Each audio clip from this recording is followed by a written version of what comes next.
What's up, everyone? We have another legend ahead on today's episode. But before we get to that, please remember to hit the like, subscribe, download, rate, and whatever other button there is, and leave us a review wherever you listen.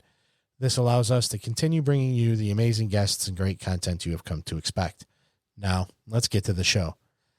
Like I said, today's guest is another legend in the world of Jiu Jitsu and co-founder of one of the most important and winningest Jiu Jitsu academies in the world. Fabio Gurgel started Jiu Jitsu at the age of 13, and by the age of 18, he was a black belt under Master Jacare Cavalcanti. And at age 21, along with Jacare, founded the legendary Alliance Jiu Jitsu. Over the next 30-plus years, he has won every major championship and coached some of the greatest BJJ competitors in history, champions like Lucas Lepri, Demian Maia, and Marcelo Garcia. Here's the RŌL Radio with four-time world champion and one of the most influential coaches in BJJ, Master Fabio the General Gurgel.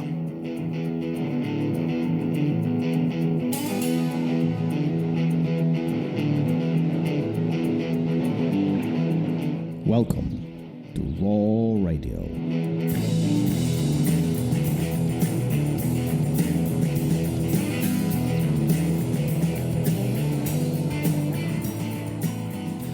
And we're live. Gary, how are you? I'm great. I'm great as always. I think we're going to have a lot of fun today. We have another, and I don't throw this word around, but we have another legend on the show. I think we've got the last 5 episodes or so. We've been really cranking out the most, I think, some of the most impactful people in BJJ. But before we get to that, RŌLRadio.com, the Fuji giveaway. I want to give a shout out to Riley, who has been really helping us with this, coordinating all the guests or the listeners getting their gis. And it's really a great thing that he is helping us with. And all you got to do, RŌLRadio.com, take a 1-question survey, and we pick once a month, and you could be the winner, and a free gi is on its way to you. Yeah, most definitely. Riley's been doing outstanding job helping us with this. And then obviously shout out goes to Carrie and Jimmy at Fuji. They've done a phenomenal job. Hey, have you noticed that you say it's going to be a great episode on every episode? Am I lying? All right. I didn't notice that. Now I have something to change for next week. All right, outstanding. Let's get this conversation going. We have the general in the house. How are you, sir? How are you doing today? Very good, Thomas. Gary, thanks a lot for having me. It's a pleasure to be here for you guys. It's so great to have this conversation with you because I personally think that success comes in a variety of different ways and formats, and people look at success in different ways.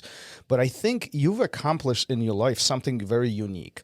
One, you have established one of the most visible and powerful teams, jiu-jitsu teams, but also your leadership is so visible everywhere. Not only within your team, but everybody knows what kind of leader you are. And is that why they call you the general? Yeah, my nickname came from a student of mine. I think it was about 2000, 2001. We were training really hard, and I was pushing the guys to the limit. And I used to wake up these guys, take them from the bed to run the stairs and, do crazy things as a workout. And then that's why these guys start calling me general. It's like, man, come on, it's not an army, we're here, just have fun with jiu-jitsu. And I said, no, you guys, you must compromise yourselves to be the best you can be, and then start from there in a very kind way, Was that a vision of that nickname, as a compliment? Was that a main vision of your training, hard training to become really the best that you possibly can be? Is that how you envisioned that in your head early on? You know what? I think it's a very important question because you need to divide things. Of course, if you want to become a world champion or a professional athlete, you need to train as hard as possible. You need to do that, But jiu-jitsu is not made for those guys only, right? And you need to understand as a professor to deliver the best jiu-jitsu for the students that inside the class, so you cannot push everybody in the same way. It's very important to divide the levels to make your class comprehensible and also to make all the students have fun during the practice. And I see a lot of people, a lot of instructors trying to be the toughest as they can be and push their students to the limit. And the result is that they end up with a very few students to talk with, So we need to really make them understand that in order to have a good group of competition, you need to have a much bigger base of students, because out of that base of students, you're gonna pick some good guys to compete, representing your team. It's not the opposite. You don't start to having a great competition team and then create a base, And of course, if you go to the right direction, which is creating your base first, then, pick the guys to build your team, it takes much longer. That's why people usually try to get the shortcut and end up not having anything, not even the competition, not the base. So that's why we see a lot of instructors leaving jiu-jitsu before they, the time they would like to. So how do you find out which student wants to be pushed and which student is not interested in that competition factor, and they just simply want to have fun and they want to do jiu-jitsu, as a hobby, right? Because not everybody is going to be a world champion, right? Not everybody's going to compete. Very few. Very few, matter of the fact, Very right? few. Yeah, absolutely. I mean, we just talked to Kid Peligro about this, and he said, only handful compete, but majority of them, they don't. They just want to be hobbyists. They just want to enjoy and love jiu-jitsu for the art. So how do you identify who needs what? It's simply impossible to identify a student if you have everybody together in the same room. You cannot really see if that white belt's gonna be tough enough or if they want to compete, because that guy doesn't really know what they like or not in jiu-jitsu yet. They are just starting, right? So that's why it's so important people understand that jiu-jitsu cannot grow without a methodology. So you need to separate levels. You need to treat your white belt completely different than you treat your blue belt or your competition team. So that different layers that you need to have in your academy in order to have a successful academy. So what I see a lot, and there's a reason for that. We can go a little deeper in details to make you guys understand. But what I see is there are a lot of academies. The instructors go there. They have a general class for everybody. People go there, have fun, train. But the point is, that white belt that was, shine on the corner, they have no fun. And what happened with that guy is that probably they're going to leave the jiu-jitsu and think that jiu-jitsu is not for him, right? And of course, they're going to tell other people that jiu-jitsu is that hard. Yeah. I remember there's a funny story because jiu-jitsu never had a methodology, okay, for group classes. Yeah. The Grace Academy that's starting, early 30s in Rio de Janeiro, and they had a self-defense program for individual classes. That's how the Gracie Academy worked in that time, right? There was no group classes at all. So the students used to go to the academy, take your instructor, go there, have a class and leave. That was it. With some time and many years, the students start to learn that program, upside down. So the instructors start to train jiu-jitsu with them. So then the process starts to be very heavy on the instructor's shoulders because they need to train every day with every single student. What they did, they invite those students to train with the family. So the evening training was just for the family. The cousins and the uncles and Gracie family, as you guys know, is a big family with with 100 members. So there was a training there, and they started to invite some students, some old students, to train with them. What they did in that training was like warm up, maybe 2 or 3 techniques that someone teach, and then roll. Sounds familiar to you guys, the structure of the class, right? That's exactly that structure that was explored to all Jiu-Jitsu academies.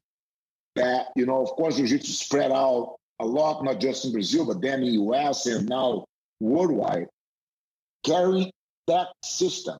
And that system is not a methodology. It's just, you just go there, show some 2 or 3 techniques with no connection, and put the guys to roll. It's very hard in terms of learning process for the students that are just beginning in Jiu-Jitsu. Okay? So now I'm going to tell you guys how I found out this. This is a funny story. I was in Germany for my seminar, my Europe seminar tour in 2000. And then I met one guy. He was a 50-year-old guy. And he was like white belt, 4 stripes. He was completely in love with Jiu-Jitsu. And then after the class, he came to me and said, Fabio, you know what? I love Jiu-Jitsu. I love Jiu-Jitsu so much, but I can't handle it. You guys, your training is so tough. And I said, come on, man, it's not. Jiu-Jitsu is a gentle art, right? That's what we heard, right? They say. Jiu-Jitsu is a gentle art. It's not that tough. But the guy said, no, look at the warm-up you guys did. Look how many rows we did in 1 hour and a half class. At least for me, it's so tough. And then I realized that we were doing something wrong. Right after he asked me, Alliance in that time, we had total like 1,000, maybe 1,500 students worldwide. We were pretty small in that time yet. The guy asked me if I knew how many students his master had in Germany teaching Wing Chun. You guys know what Wing Chun is? It's a type of Kung Fu, right?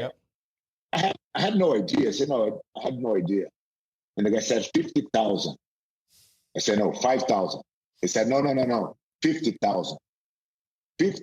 50,000 students doing Wing Chun just in Germany. I said, man, come on. We are doing something wrong, right? Very wrong. Because we have the best product, but we are not delivering the product in the right way. Because we are trying to force every single Jiu-Jitsu practitioner to be a world champion. And that was not the idea in the beginning when the Gracie families first established their academy in Rio. And never be the ideal, to put everybody as a world champion, to put everybody as an athlete. Jiu-Jitsu always be to help people to get better, so to get more confidence, and to be more gentle. So that's the idea behind Jiu-Jitsu philosophy. And the way that we were doing, we were, expelling people out of Jiu-Jitsu. You are pushing them out, And I see a lot of people still doing that today. That's why I think your question, Thomas, was very important. And sorry if I took too long to answer. No. It's very interesting to hear this, because I think what's really important to think about here is that white belt who sits in a corner and who could get scared away, that white belt potentially could be the world champion 5 or 10 years ago. I know. But if they quit at that point because they got scared away or they don't see that potential, they don't have the motivation. Because, let's be honest, Jiu-Jitsu is complicated. It's very complex. There's a lot of moving parts, and it really is not only a physically challenging, or could be physically challenging, but it's also mentally challenging. We have to think about what's going on, what we do, what we are about to do, what our partner is doing. There's a lot of moving parts. in all of this. And if it's not broken down in a very easy to understand ways for the person who is just starting, they're going to get overwhelmed or they're going to get hurt. And then not only they will leave and they are shutting the door of opportunities of the future for themselves, but also, just like you mentioned, they're going to go to their family, they're going to go to their friends, they're going to tell everybody, no, this jiu-jitsu stuff, Am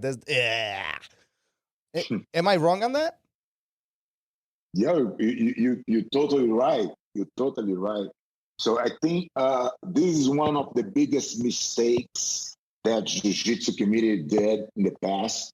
I usually say that the 90s, of course, we had a lot of, jiu-jitsu grew a lot in that time, that decade.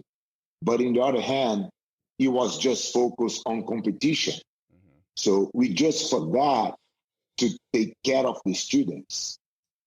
So the white belts, I already saw many instructors, and the way that they think is that, the white belt quit. He cannot handle jiu-jitsu, not for him. Mm-hmm. So that was the idea behind this lack of knowledge in how to teach, because those instructors, they didn't have a chance to learn jiu-jitsu in the proper way. Mm-hmm. So they just repeat the way they learn, so that's a vicious cycle, it's really hard to break. And what we saw was that the academy started to shrink because, of course, how many people can handle that intense training for those who are training to compete? It's very few, In my academy at Alliance São Paulo, where we had probably the biggest and strongest team during a long period of time, like 10 years, with all the champions that we had, all those champions represented 5% of the total amount of my students, and they train once a day in the particular time that the academy was just for them. But I didn't mix them with the white belts, because that's two completely different worlds. Well, first of all, obviously, again, these white belts are very discouraged, but honestly, these competitors would not benefit either. Of course not. Right? You just give them a worse service if you put the white belts to be in the middle of their training, So it's bad for everybody, But the instructors, a lot of times, they don't want to work that much. So why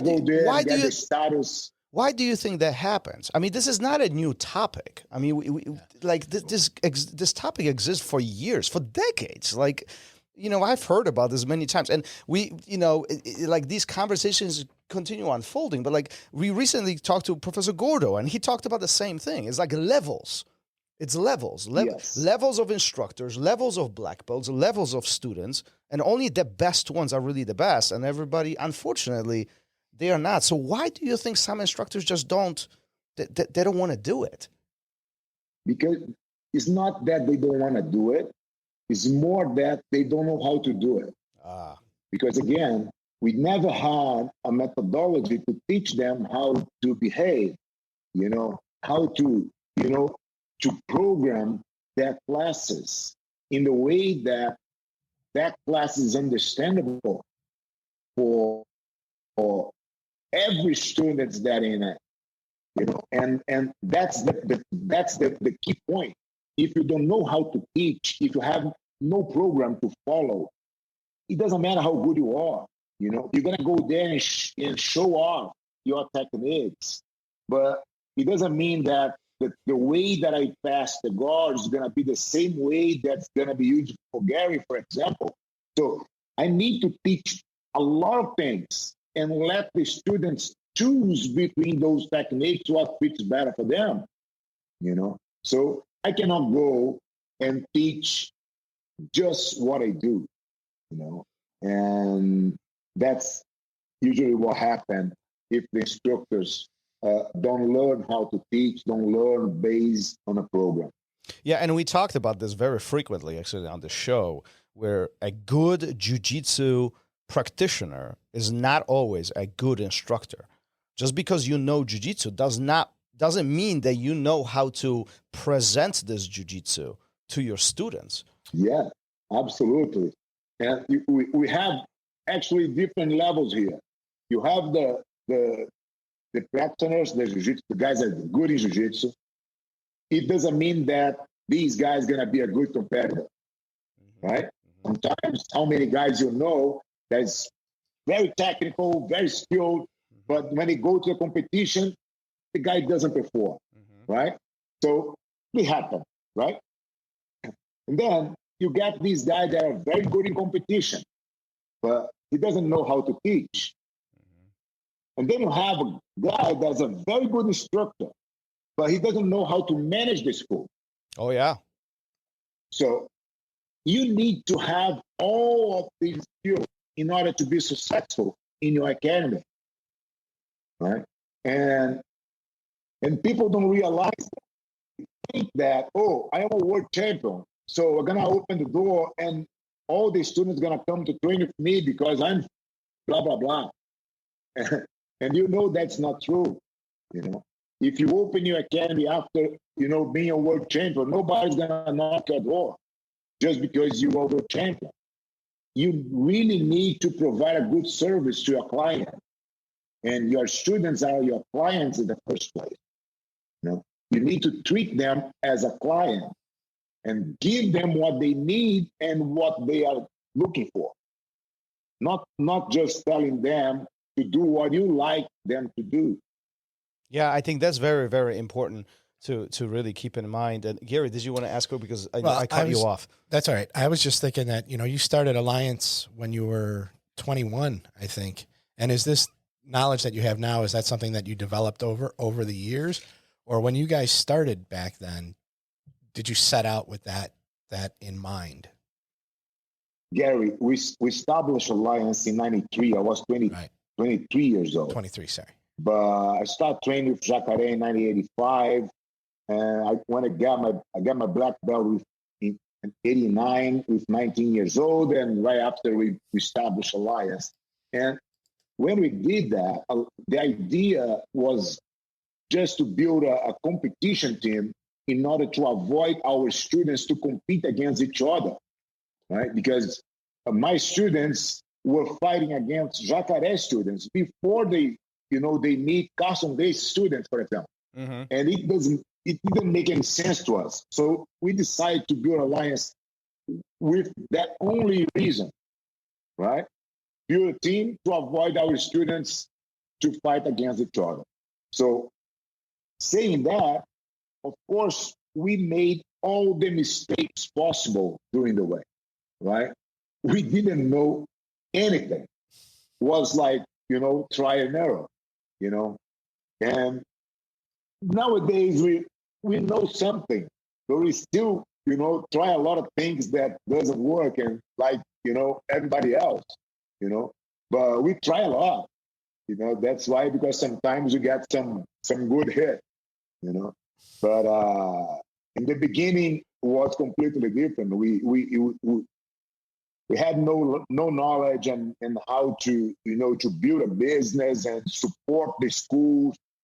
Was like, oh, I'm going to be Alliance because I trained with you guys all my life. We're going to open academy, going to be Alliance. And that was it, We still have those situations in the Jiu-Jitsu community, some guys that just put the flag on the wall, but doesn't really get any support from the licensor, And do you think that's some of these... one of the things that we're trying to change, in order to give more support to our affiliates and make them be more professional. Do you think some of those failures or some of those things that didn't work out actually made you guys better? Because, failures are viewed as several different ways, and everybody views this differently, right? Some people, give up upon finding the failure or the obstacle, other people actually get more motivated. They learn from it. I mean, we are humans and we process information differently. How was this for you guys? Because I can only imagine. You're 23 years old. You have passion for jiu-jitsu. You establish in this team. But as you mentioned, there's not a lot of experience behind running a business and providing a value to your clients, right? As you go through these things, I can imagine. Sometimes you're probably making decisions that, they're just not the smartest decisions. It is what it is. Did you build from this, or what was your train of thought during the entire process? That is a phrase that I like a lot, which is obstacle is the way, right? It's a phrase from Marcus Aurelius, and a Stoic philosopher, and that's the way I see things, and jiu-jitsu is no different. You get the problems you need to solve and get that problem as a leverage to be better, and get that new situation gonna open up new opportunities, and that's how life goes, So of course, no one's like the failure, but you understand in jiu-jitsu in the very beginning that failure is a part of the process.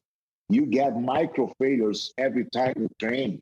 It doesn't matter if you beat the guy up, but you're gonna have for sure micro failures. It's in something that you need. For example, you want to apply some technique, but the guy defends very well. We need to change and do another thing. So as the time that the guy defends the technique that you're trying to apply, he's open up another opportunity for you. So it's inside jiu-jitsu a way of thinking, the way that you're gonna deal with failures. And for me was like that. I really see life through the lens of jiu-jitsu, the way that I think is really related in what I do. Yeah, and I think you touched on something important here, is that the obstacle is the way. I love that quote, by the way. I wrote it down, Gary too. There's an incredible book from Ryan Holiday called "Obstacles the Way." Yeah, I really recommend that. I'm gonna look that up, definitely. So I'm a big book person, but you touched on something important, right? It's actually a while back. Somebody told me that you learn more from failures than you learn from the successes. And in a sense, if we succeed, we kind of file it away and we don't think about it anymore. We kind of put it aside. We achieve our goal. Life is good. But when we do find an obstacle or there is a sense of failure in the life, often we have to analyze, well, this didn't feel good. Why did it happen? And more thought we put into this, actually more adjustment we can make and more we can succeed. What do you think about that? I think that's the way of, it's a way to think, but I personally don't like to think like that because I like to learn also when I win, because I plan to win all the time that I compete. So let's say if I manage to win, as we did, for example, for 9 consecutive years, the IBJJF World Tournament, next Monday after the tournament, I was thinking about the mistakes we did, because what you did wrong. Maybe people that are watching cannot see, but if you are honest with yourself, the points where you have your weakness, and that's the point that you should focus on, in order to keep evolving. You can, of course, be happy if somebody just slapping your back and, telling how good you are, or you can be honest with yourself and say, what do I do in order? So I always try to be that critic with myself, So I think there's another quote that is really, really good is be hard with yourself and be gentle with the others, and that's the way I see things, So when I win, it doesn't mean that I'm perfect. It's just that I could hide my weakness from my opponent, which, of course, this is something, but it doesn't make me better, if you're not better because you win, that's my point. You need to get better every day, no matter what, no matter the results, no matter if you lost or if you won. You need to go back and try to be better next day. There's always room to improve. Of course, Yeah. of course. Nobody's good enough. In Jiu-Jitsu, we learn that every day, right? So nobody's good enough. You need to keep improving yourself all the time. Otherwise, somebody gonna choke you out. That is true. That is very true. Have you always been very competitive? Through on and off the mat. Yes, but you know what? Of course, I'm still very competitive, but I always accept the result, no matter what the result was. So winning or losing, for me, competition is always a process. It's something that is part of my evolution. So I try to put myself in that situation, that extreme, taking that risk in order to get some comfort in discomfort, and that's exactly the definition of jiu-jitsu. How can you be comfortable in those positions that we know, that is not pleasure to be, right? Be comfortable in the uncomfortable. We always talk about that. Yeah, for sure. Yeah, a lot of people think that we all crazy, being stuck on the bottom and still smiling, Exactly. They don't understand, right? How can you guys get that level, of tranquility, And but that's exactly what Jiu-Jitsu teaches us, and that's why Jiu-Jitsu is so important for the society in general, for everybody. And that's another reason why we should treat our white belts in a completely different way.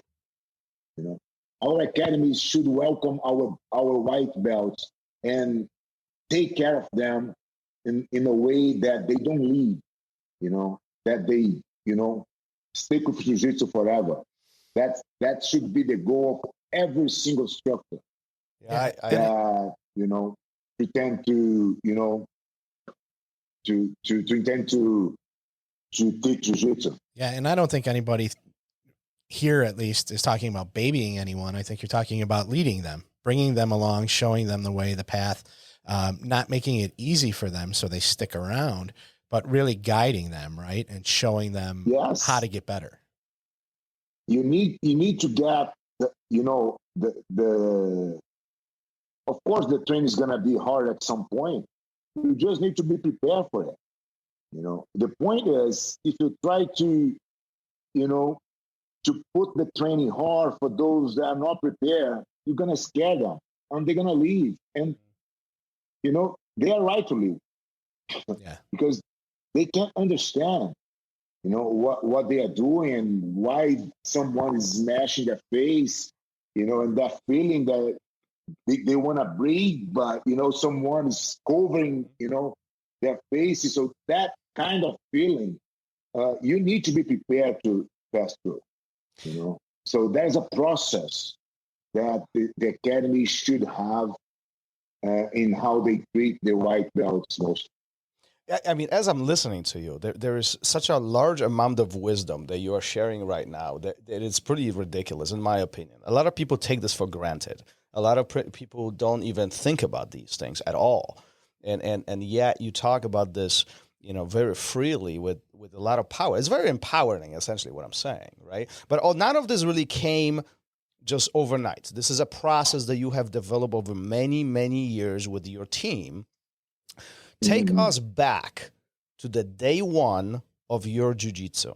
So how old were you? How did this all start? Because I think this is where the big picture will come along.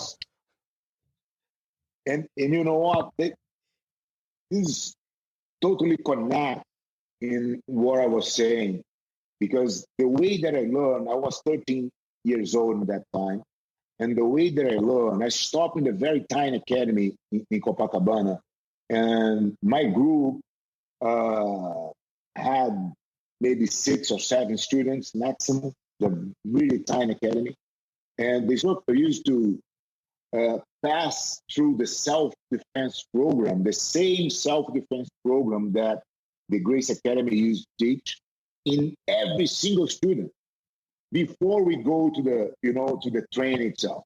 So every class, I need to do all the program, self-defense program, then go to Jiu-Jitsu and to roll with my partners. The academy didn't, continue for long, so the guy had to move, and then I moved to Jacare School in Ipanema, which was in the middle of my English course and my house. So I used to come back from my English class and do my Jiu-Jitsu class twice a week. And then, I had another class, and then when I realized I was doing 2 times a day every day.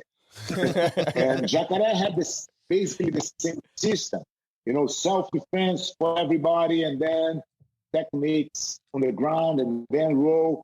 So as Jiu-Jitsu kept evolving in terms of competition, we stopped doing the self-defense part, and we got focused on competition and sport Jiu-Jitsu.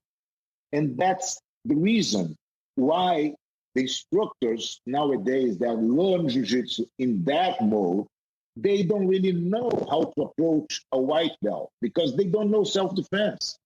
And self-defense need to be the first connection with someone that never did Jiu-Jitsu before, because that's the only thing they can understand. It doesn't make any sense, for example, if you teach a triangle for someone that never did Jiu-Jitsu before. Triangle is not a very complicated move. You can just tell the guy to put the leg around, for finger the legs, and then you get the triangle, you get the choke. And my question is, does it make sense for that guy that are learning triangle? What's the circumstance that the guy can apply that technique? They cannot see, right? And this is definitely not very motivated, so that's why the guy leave, because they don't see any connection with something that they know. When you teach, for example, someone to defend a sucker punch, every single person can understand what sucker punch is. Am I right? Yeah. Oh, absolutely. Pretty easy, right? So everybody can understand that. And if you ask for, the whole population, would you like to know how to defend a sucker punch? Your answer is going to be probably almost 100% going to say yes, why not? Yeah. Right? So you start from the self-defense, and then you keep teaching the student what follows. Okay, the guy tried to sucker punch, you block, you clinch, but now the guy going to do this. What should you do? So you start to create those connections that also make sense. When you lost that connection, when the student start to don't understand what you're saying, they're going to leave your class. But now, let's take some, regular instructor that never had a chance to learn self-defense, never had a chance to understand this idea that I'm talking about. They're going to teach Jiu-Jitsu. What they're going to do? They're going to do what they do best. And technically speaking, the class could be perfect. Let's say Thomas has incredible half guard. So they're going to show maybe 1 or 2 sweeps, very effective. So technically, the class is incredible. But the question is, was this class understandable? Well, that class made sense for those white belts. Well, I think what's important. Not. So your class is shit. Yeah. Is it applicable? Well, are you ever going to use it, right? Do you know what I'm saying? Are you going to use half guard when you're just starting out and somebody throws a sucker punch? Well, I think also Probably it goes much deeper than this. It's when you stand in front of that class, what's really important, at least in my eyes, and please tell me what you think about this. But when I teach, when I stand in front of the class, I'm not supposed to be teaching what I like. I'm supposed to be teaching what my students can use.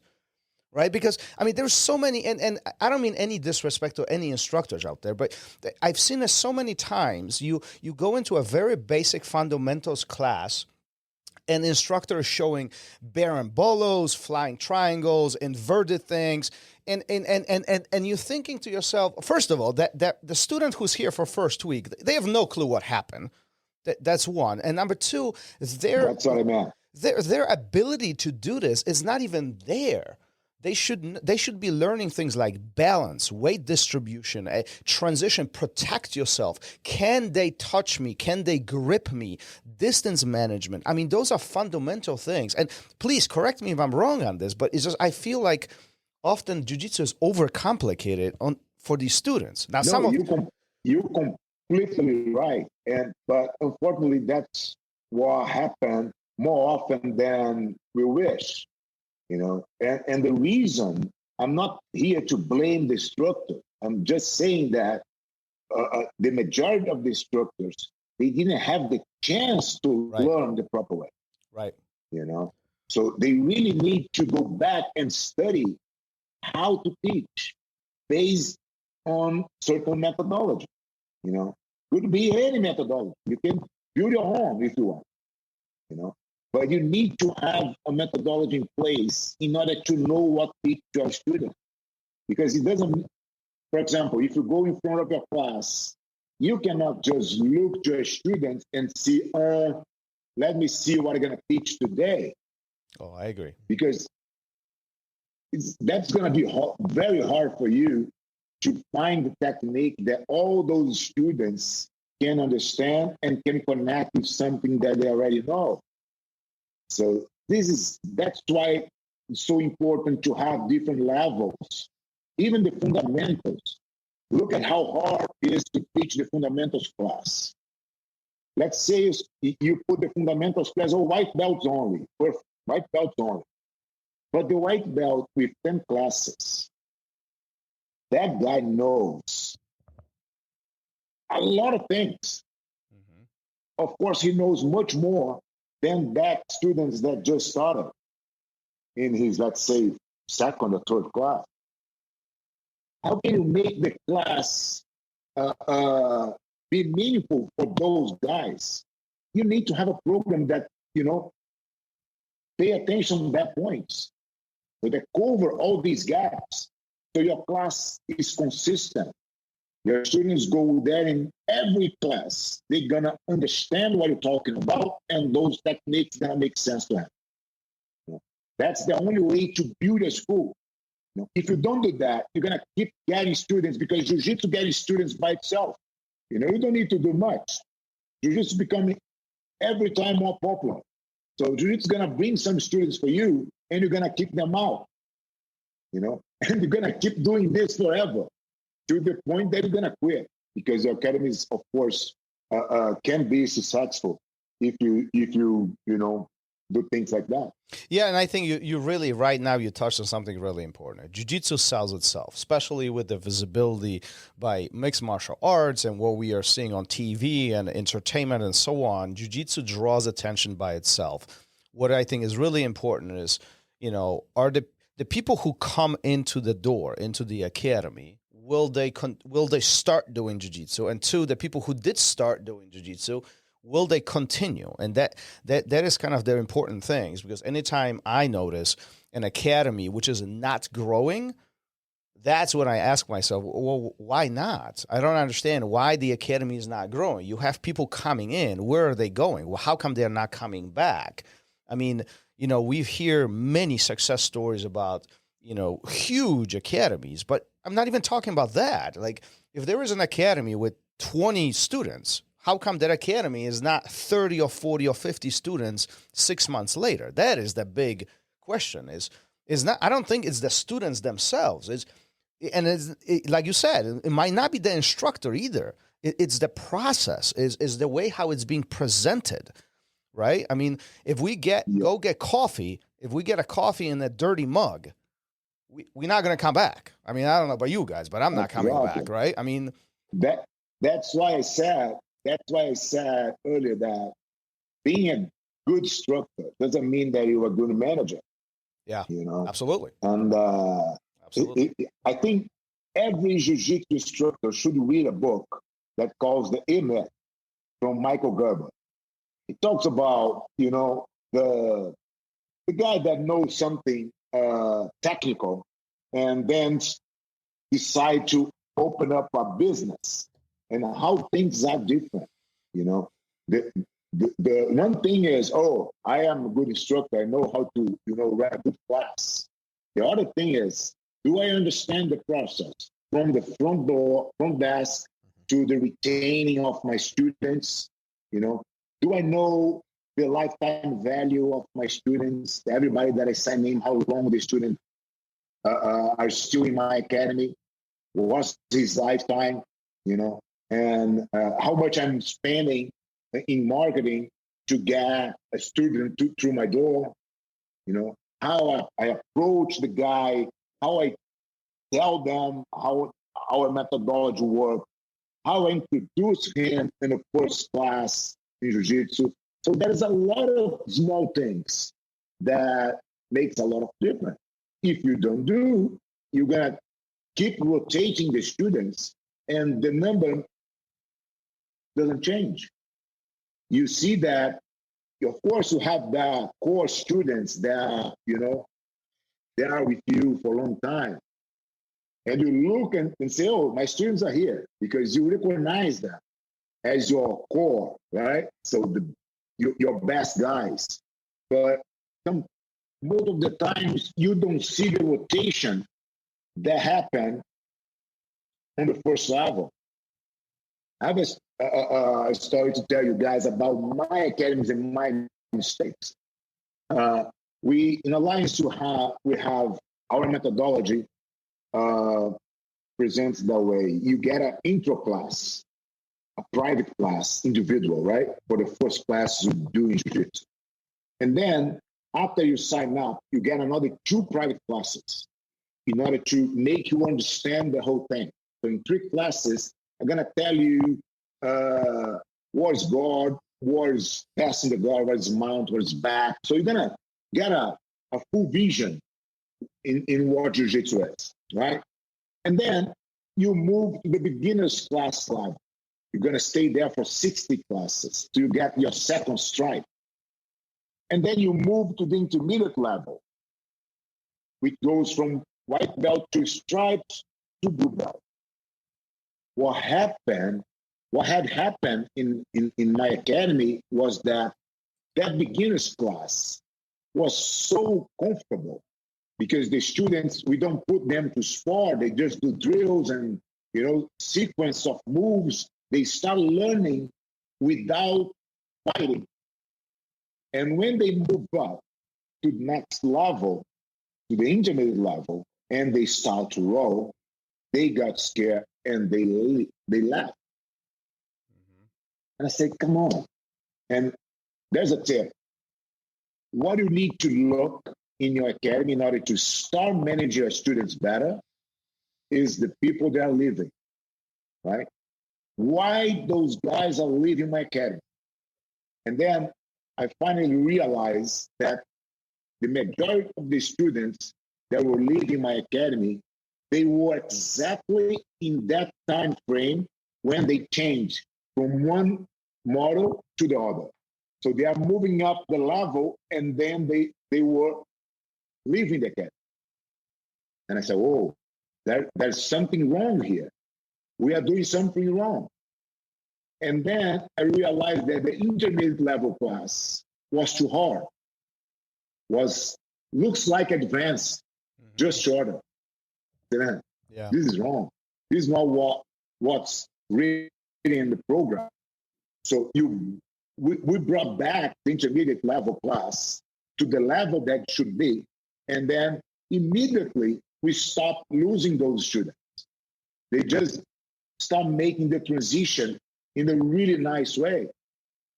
It means that if the guy don't quit in that time, they're gonna go straight to blue belt. And once they get the blue belt, the chance that you keep those students are much higher. So you just increase the number of students just because we found a technical mistake in the process. So you need to study everything, and most of the times their answer is in those who are leaving your school. Yeah, and this is the I think the powerful stuff right now, because you talk about self-critique, looking at me. What am I doing? How am I doing? And why am I doing this? And does it really work? And if it does, well, we can continue improving. But if it doesn't work, that improvement has to be more immediate. But there's so many people who refuse to look at me doing something wrong. And that's what makes it hard. I wrote right? down introspection, and I think it's the same type of, they win, they think that everything's right. Yeah. No, I agree. Right? It's the same mindset. Yeah. Yeah. I agree. Listen, we've been at this for a long time. Not too long. we want to be respectful of your time here, but listen, before we finish this mind-blowing conversation, what we do at the end of every episode, we ask our guests 5 questions, and we didn't tell you this. We don't tell anybody this. This is kind of a fun end to the conversation. Some of the questions are funny, some of them are more serious. But tell us what the first thing that comes to your mind, if you don't mind. It generates interesting wrap up to this whole conversation. And Gary's going to take a lead on that. Yeah, some of these I already know the answer to, so it might be fun for Thomas. But what was it like the first time you stepped on the mat? Sorry, can you repeat? What was it like the first time you stepped on the mat? Oh, first time I was 13 years old. Yeah. In that time academy Rio with Professor Toninho. Coincidentally, Toninho was also the first instructor that Jacare had in Grace Academy back in the 70s. Ah, okay.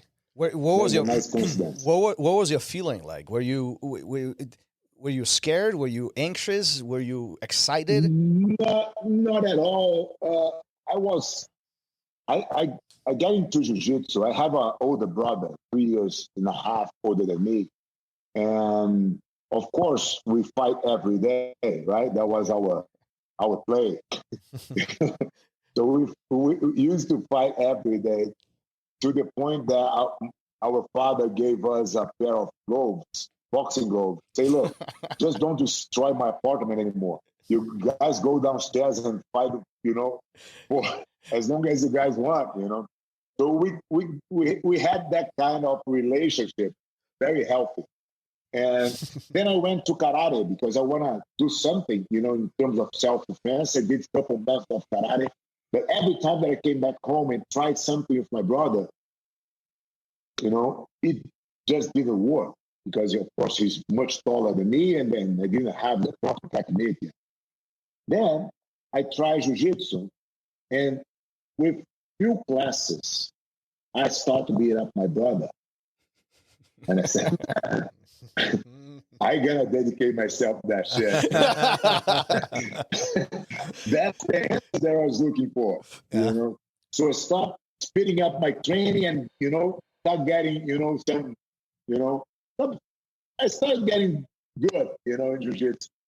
And my brother was in university. He came to train as well, but I was almost a year ahead of him, and I had a plan of time to train, so I trained twice a day while he was able to train two times a week. So he never catch me back. Nice. Was it your idea to start jiu-jitsu? Like, was it your thought, I'm going to go and try this, or your friends or your brother encouraged you? I remember my sister had a boyfriend that used to train with Carlinhos. He was a, Carlos Gracie Jr. student. So that was my first real contact with jiu-jitsu. Then I had a friend in my school that was doing jiu-jitsu in that small academy, and he brought me to do it. Jiu-jitsu was kind of popular in Rio at that time. Gracie family was already, quite famous. And but I never had a class before, so it was a very beginning. That's fun. Great. What has been your most rewarding achievement? Oh, that's interesting. I think keep myself in the game. Really? Longevity. I think that's the most important thing, you know. I think all the medals, all the trophies, and all the results that we got during the journey is just, you know, it's just points that you look back and see, you know, that you accomplished this and that and this and that. But what is really meaningful is you keep yourself in the game and get this infinite mindset that your evolution never stops. You know, when you think that you're good, you're done. Let me you know, I'm still on. Let me change that question, because you talked about a lot of obstacles and learned lessons throughout, especially early on when you guys established Alliance. What was the biggest lesson that you learned? Something that you just like, this was the fundamental part. This was the biggest. I think we had the biggest failure that we had was the split the Alliance had in 2001, when all our black belts in that time left the team. The only one that, you know, that stayed was Marcelo Garcia, and he was still brown belt at that time. So we lost everyone, right? And so we need to rebuild the team from from nothing, yeah. Right? Just few students and no competitors. And that was exactly the time when we started to work with our methodology, and then we start to grow our academies and our base of students before we start to get back to the competition scene. And the lesson that I took from that for that moment was that instead of trying, and of course in the beginning was a big fight, you know. So you try to blame people that laugh, and they try to blame you, and was, you know, in the heat of the feelings that will happen. But after a little while, I understood that was, you know, in some part my fault or our fault, because the problem was, in my point of view, that the guys that were below us in terms of ranking, they couldn't see the opportunity. Yeah.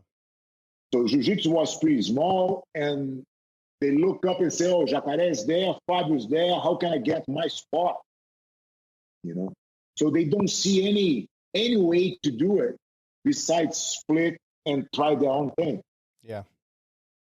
So that was a big lesson for me, because then I started to think differently. And when we organized our, you know, second wave of champions, let's say, that was the main concern. Do I have windows and doors open to those guys, you know, to leave and make their living? So we start to send abroad Marcelo to New York, Cobrinha to Atlanta, then Bernardo Faria, and then Léo Nogueira, Lucas Lepri, Bruno Malfacini, all these, Michael Lange, all these guys, we provide them a great opportunity. And this made our team way stronger than what we were in that time. That was a big lesson for me. And this was possible because we got that flip, you know? Right. So it was hard at that time, but it was a, you know, incredible lesson for my life. Yeah, often some of these great wins surface from some of these obstacles or some of these hard decisions that we make. Who was this we were talking to who said that, you know, it's not, the life is for you, not against you. Look at it in a... I believe that was Horian Gracie. Yeah. He was talking about, you know, life is for you. Take it a lesson and learn from it, because there is a positive in it. It just is all how you look at it, right? So that was... Yeah, and the point is, people usually try to blame somebody for the problems they are facing, or blame the world, you know, thinking that their life paid that attention to them, you know. And it's definitely not true, you know. Things just happen. You just need to know how to use what happened to you in the, you know, in the best way possible. Yeah. Wonderful. All right, Gary, what's next? Number 3 is, have you ever wanted to quit? Oh boy, that's a big one. No. I mean, of course, I had these, you know, feeling to quit many times, you know, during fights or, you know, when we were struggling to do something. And these things always there, you know, it's like a devil inside your mind. Hey, you can quit, you can go home, you know, it's gonna be nice and warm. But the truth is, I never thought about quitting jiu-jitsu. This never crossed my mind. Since I was 15, I decided that jiu-jitsu was, you know, my choice, and that's what I decided to make a living. You know, so it never changed. At which point in your life you thought that you will be doing jiu-jitsu for living? Like, this is going to be your profession? When I was 15, I was talking. Actually, I was sitting at the couch and watching my father talking to my brother. My brother was in the beginning of his university. He was doing engineering, and they were talking about future and, you know, what my brother was thinking about the future and blah blah blah. And I was there just listening. And then my father turned to me and said, "Hey, how about you? What are you gonna do when you grow up?" And I said, "Jiu-jitsu, of course." And I said, "What?" I said, "Jiu-jitsu." And he asked me, "Do you know the size of this market?" And I said, "No." I was 15. Of course, I didn't know anything about it. And he said, "This market is pretty small. You know, do you think you can be good enough in order to have a spotlight? You know, because there's just few people that's gonna be able to live off jiu-jitsu. You think you can be one of those people?" And I said, "Of course." You know, with the certainty of a 15-year-old guy. Yeah? But the point is, I grew up with this sticking in my mind, hammering my mind. You need to be good. You need to be the best. You need to be the best. Otherwise, you cannot live off jiu-jitsu, you know? So I think my father was pretty wise when he said that to me, you know, and I kept doing everything that I could to be the best I could be. That's awesome. Great. That's a great story. I love that story. All right. Describe your feelings when you received your black belt. That's going way back, yeah. It was a surprise. Of course, I was, you know, training really well. I was in a great shape. I had, you know, 19 years old. Jiu-jitsu was already my life. But the day that Jacare decided to give me the black belt, I was the first. He never had that experience as well, right? So he started to invite all the students to be part of that moment, you know. So he started to invite a lot of guys, and the guys that were not training for a long time, they start calling me, "Hey, you're gonna go to the academy. I'm gonna come back today." I said, "Oh, this is weird, you know. Those guys are calling me out of nowhere to tell that they're gonna come back today, you know." But I didn't realize there was something going on, you know.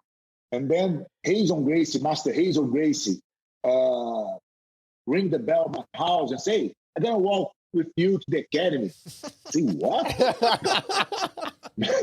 Master Hazel, we used to train together. He used to, you know, give him a lot of classes. He's an incredible guy, you know, really close to Jacare. So, but it never happened before. He never walked me to the academy, you know. But anyway, we walked those, you know, 2.5 blocks to the academy. And when I got there, it was packed, you know, everybody was there. And I still didn't realize that, you know, it was something for me, you know. I realized there was something going on, but I didn't know exactly what it was. And then Jacare just took the belt off his jacket, you know, and give the first black belt he ever and it was a great moment, you know. It was in the first, because when you start jiu-jitsu, before you get a black belt, the black belt is your dream, you know. You want to get that. That's the most important thing. After you get the black belt the next day, of course, you still have that feeling of accomplishment. Then, man, come on, I get it, you know, I did it. But soon later, you realize that, oh, it's just another step in the process, you know. You still have a lot to learn. Imagine that I got my black belt with 6 years doing jiu-jitsu. You know, I am in black belt for 32. So I learn way more inside the black belt than before I get it. Yeah. You know? So of course, in that moment, I felt like the biggest emotion I have ever had, you know, was like incredible feeling. But right after, I understood that this is just another step. You know, I was aiming much higher than that. Describe that feeling. I want to just briefly touch on that. So you have all these people. I mean, they are there for you, like with a pure purpose, just for them to witness this moment, right? And you have no idea. I mean, it's a clueless moment for you. You get there, all these people calling you, and it was such a great story, right? And you see, and you in the moment you comprehend. Okay, this is happening. I'm about to receive this. What's going through your mind? Walk me through the emotions. Yeah, I think it was you know, of course, as I said, it was a dream, you know, and then the dream was coming through and say, man, come on, I got a black belt. I'm a real black belt now, you know. And I always had a lot of respect for those who were before me, you know. So all those guys that I look up to and say, man, I want to be like these guys one day, you know. So I just felt that I was on that stage now, you know. And at the same time that I was, of course, overwhelmed and excited, I felt in that moment the responsibility that I had in order to be an example for all those that are going to come after me, you know. And of course, as I said, we were in a very small academy, and that group, they were already my family, you know. I spent more time in the academy there in my house, you know. So those guys were the real family for me, you know. So it was an amazing moment for sure. What an amazing story. All right, last question. The last one. That's a fun one. Do you wash your belt? When they need, when I need, yes. You don't need to be politically correct. It's okay. No. The point is, I defend that the people should wash their belts. Every time the belt get wet, you should wash your belt. I probably didn't wash my belt when I was like purple or blue or purple because my belt used to stay at the academy. I never took my belt home, you know. So my belt was hanging there in the academy every day. But when you get a black belt, you need to take care of your belt because you know that you're gonna change, you know. And I don't see any problem when you wash your belt. You are not washing your soul. You know? don't be afraid. You know, the warrior inside you doesn't go away when you wash your belt. Such a fun questions, and we hear so many different answers on that. So, thanks for sharing that with us. Listen, let's wrap this up. We've been at this for over an hour. What an amazing story. Great wisdom, Gary. I mean, I have like 6 pages of notes here as I've been flipping and just making notes. Where can people find you? Are you like, talk a little bit about that? Are you on social media? Are you, you know, I mean, obviously anybody can Google you, but any social media for you? Yes, I'm on Instagram. To be honest, I'm not very active in terms of comments and likes and stuff like that, but I use social media, you know, to spread my content. So my videos are there, you know. I have a personal platform that calls Viver de Jiu Jitsu. It means live of Jiu Jitsu. where I teach not just techniques, but mostly management rules for you to apply in your school, and things like, for example, I have a video about washing your belt using the platform. When I defend that people should wash their belts. And so the platform is where I put all my content constantly and very often. But yes, Instagram, Fabio Gurgel, I think you can, at least show a little bit what I'm doing. My YouTube channel as well, Fabio Gurgel. Well, we'll make sure. And that's it. And thanks a lot, guys, for the talk. I think it was a great conversation. I hope your listeners enjoy. I'm sure they will. I'm sure they will. There's so much wisdom in the last hour that it's I'm mind blown. Thanks for being here. Thanks for sharing all the thoughts, and thanks for sharing the time with us. And we'll talk to you soon. I hope so. Thank you very much. Take care. Thank you very much, guys. Peace. Thank you for listening to RŌL Radio. If you enjoyed the show, don't forget to leave us a review and help us make the show even more amazing. For future episodes, check out our website and follow us on all major podcast platforms. Take care.